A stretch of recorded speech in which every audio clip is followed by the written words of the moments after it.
boys and girls.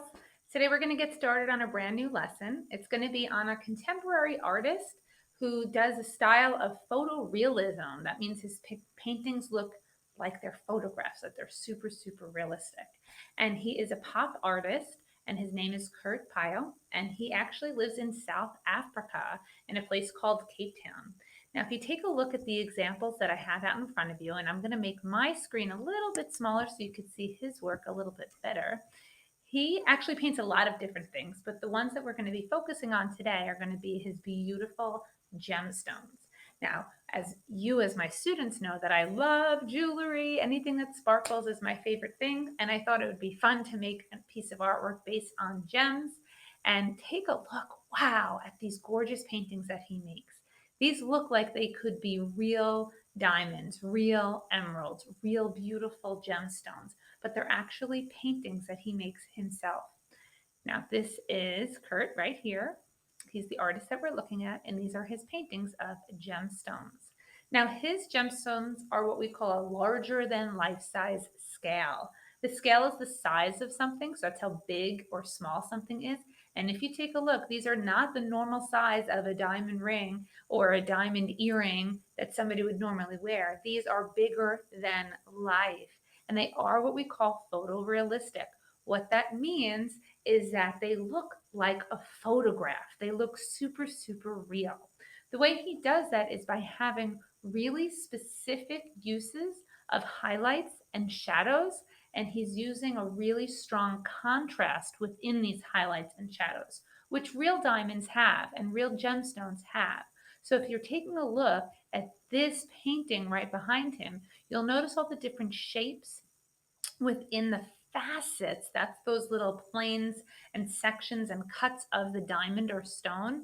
You'll see some of them are super, super dark, almost black or dark gray, and then some of them are bright, bright, bright white. And that's creating this illusion that this is a really sparkly, clear diamond. If we take a look here, this isn't clear anymore. This now looks like a blue sapphire. And you'll see all of these different facets. I keep using this word. These are kind of flat cuts that are found within gemstones that really give it that reflective quality, that make them sparkle and shine. And if you take a look at this, this is really either an Asher cut or an emerald cut version of a stone. It's blue, so we know it's probably a sapphire because different gemstones have different colors. But this is actually a painting, it is not a photograph. So you'll see these facets. Once again, they are flat, polished surfaces on a cut gemstone, and usually with 3 or 4 sides, although the more facets they have, the sparklier the stone is. So here we have him standing next to one of his large scale photorealistic paintings. And here we have 2 of his other paintings side by side. So gemstones have facets and cuts. Facets, as we've been talking about, are the flat polished surfaces on a gem that usually have 3 or 4 sides, although some of them can have more. And then the cut of the stone is actually the overall shape of it.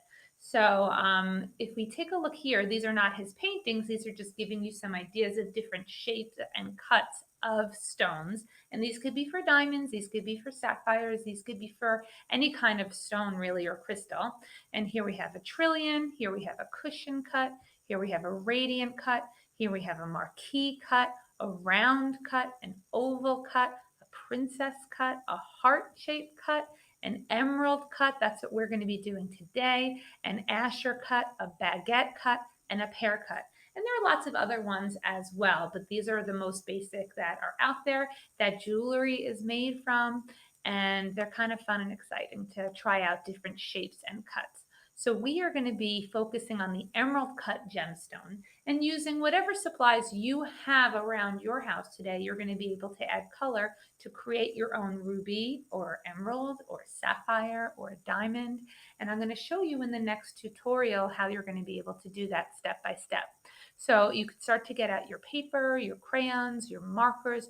You might not even need scissors today, and I'll show you step by step how you're going to be able to make a beautiful gemstone in an emerald cut with facets and highlights and shadows based on the work of photorealistic artist Kurt Pyle. So I look forward to showing you this, and I hope you have a great day, and then I hope that you share your work with me so I can post it on my student gallery on my teacher page. Bye guys, have fun! Hi boys and girls. Today we're going to be learning how to draw realistic looking gemstones, just like the artist we looked at, Kurt Pio. And normally, as I always tell you, I would use a pencil to start off, but because I'm going to be drawing from a distance of a camera, I'm going to be using Sharpie to make my drawing to start off with. You can always start with pencil. Now, these two examples that I have created here, this one would be of a ruby because rubies are red. I actually did this drawing on red construction paper, something, if I can reach, that looks like this. However, if you don't have any colored construction paper, you could certainly do it on white paper, which is what I made the emerald with on this. So I'm going to do mine on white paper because I assume most of you have white paper at home and you might not have colored paper at home. And I'm going to show you how to make the facets and all of these details that you would find in a real gem. And here I have a fake gem. It's not an emerald cut, but you'll notice how it sparkles and shines and how the light really hits on those different shapes and what we call facets. Those are the flat surface cuts on the gems. Now, if you have a ruler and you want to be perfect about this, you can. However, I didn't use a ruler for any of this, and as long as you're careful and you take your time on your drawing, you will be able to have a successful gemstone. So I also cut mine out. Kurt Pio also cuts his out to make it the actual shape of the gemstone. So if you have any mistakes on the outside edge, you don't have to worry about it as long as you have a pair of scissors. And if you need help cutting out, boys and girls, definitely you can ask an adult at home when you are done with your picture. So to start, we're just going to draw a normal rectangle. Now, if your rectangle is more square, it could be more of a square rectangle. If you make a very long, skinny rectangle and it's more oblong, that's what that's called, that's fine too. But overall, we want to have a shape of a rectangle. So there is my rectangle. Next, what I'm going to do is create corners to this rectangle to give you the edge of this emerald cut stone, which is that angled edge. So I'm going to create a diagonal line going across each of the corners, and I'm going to try my best. Once again, I'm not measuring, I'm not using a ruler, so I'm just trying my best to try and make that triangle shape be just about the same on each side. So here we go. And I have my triangles in each corner. That's going to give us that overall shape for our emerald cut gemstone. Next, I'm going to make a new triangle, but that triangle is going to come off of these diagonal lines. So figure out about the center of that edge, and I'm going to bring out a point about here, and I'm going to make a triangle. We're able to see how I did that? Now my triangles are not the same size. That's totally fine. You just want to have about in the center, boop.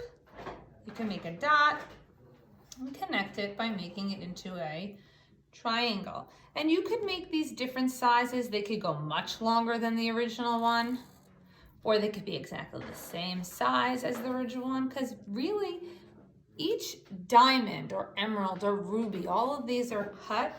They're all relatively different, individual, and they're beautiful for all their flaws and perfections. So make it however you'd like. Now that we have these triangles in the corners, I'm going to start to connect them. So I'm going to connect these 2 points with a straight line.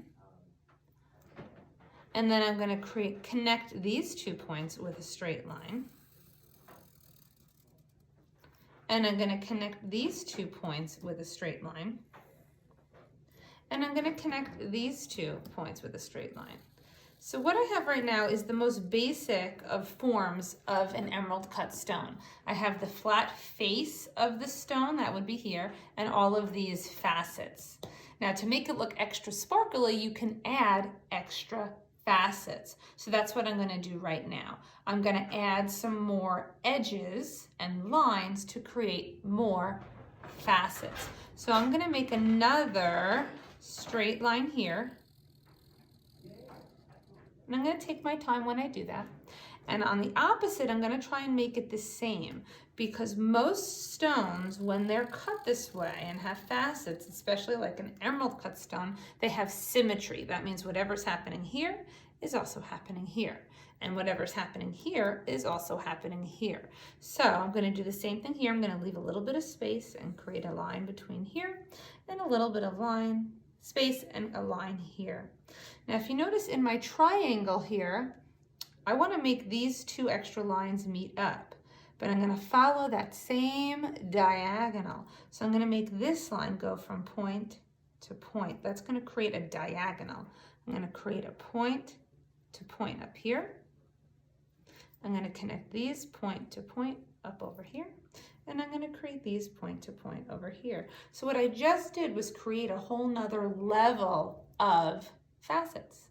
Now inside the main face, I can also add some more details to there. So I'm going to add another rectangle right in the middle.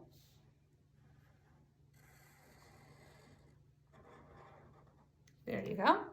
But I'm going to need that to connect to make it look like it was hand cut to create facets. So what I'm going to do is use diagonal lines, and I'm going to connect this point to this point. So if you look here, I'm going to connect this point to this point.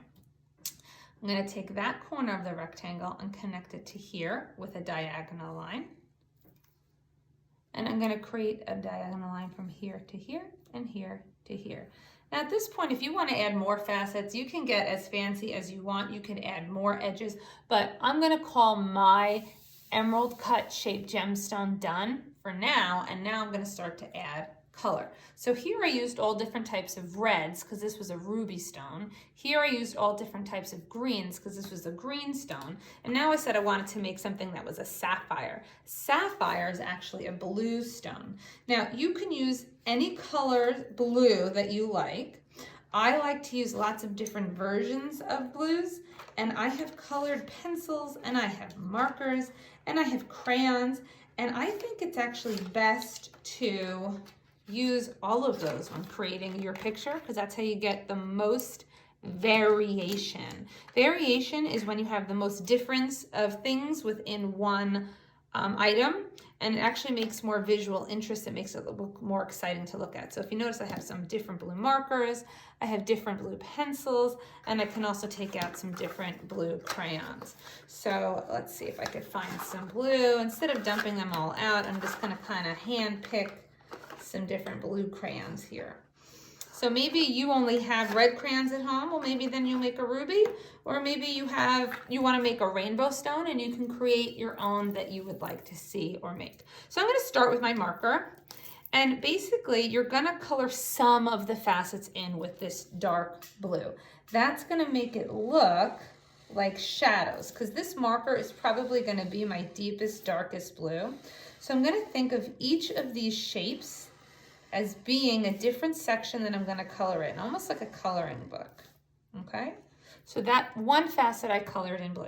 Now I'm going to pick another one. So I'm going to pick maybe this one up here, because at this point you don't have to have symmetry. The light would actually reflect, just like we saw in this diamond, in all different angles, depending on where the light was hitting it. So you can have different shadows or dark varieties of color in different parts of your stone, the different fractals of the stone.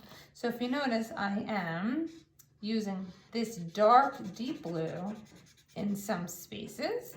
And now I'm going to close my marker, make sure that cap is on tight, and I'm going to go in with a lighter blue. So here I'm going to do maybe this section, light blue, and this section, a lighter blue. And I like to start with marker first, because I find that if I try and use marker on top of crayon, sometimes my markers get dried out faster because of the wax in the crayon, and I don't like it when that happens. So here, I'm taking my time and I'm making different sections, as once again, as if it was a coloring book, different color blues. Now I'm going to start to use some of my crayons. So I'm going to pick a different blue, and I'm going to do this face of my sapphire blue. And I'm just coloring in lightly. But if you like to press hard and get more of a saturated, rich, intense color, you could color harder. but I'm just going to color it in lightly. So here I have that. I'm going to pick another space to use that color. And by repeating the same color more than once in a picture, that's called repetition. And repetition is really nice to have within a color. Now, as you know, we're using only one color for this example and for the other ones that I showed you. And when you do that, that is called using a monochromatic color scheme, meaning using all one color, just different versions of it. So different lightnesses and darknesses of the color. So here I'm using a different blue, a different blue,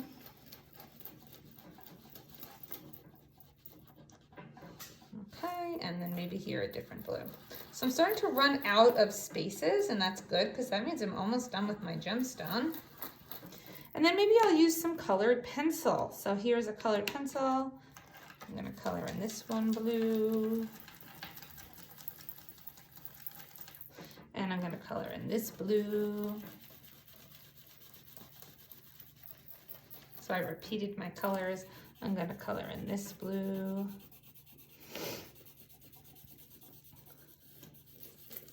And I'm going to pick a different type of blue and I'm going to color in here.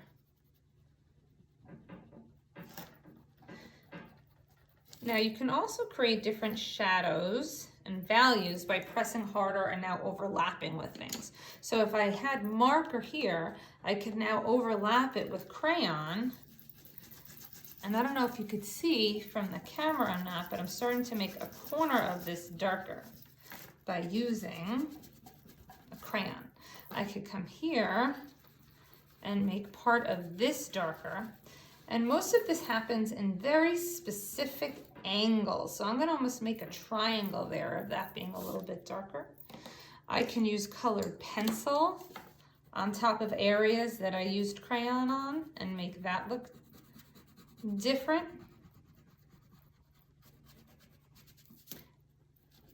And then whenever I think I'm done, we want to make some really specific white highlights. Now, if you have a white pencil, you could do this with, a white crayon you could do this with, and basically you're going to go on top of your drawing and in different sections, you're going to add some really strong white highlights. That can happen, as I said, as an angle, so you can color in like a triangle that's in white. You could just have a line. Or you can also just really slash across the top of it in a diagonal or in a vertical to create these highlights.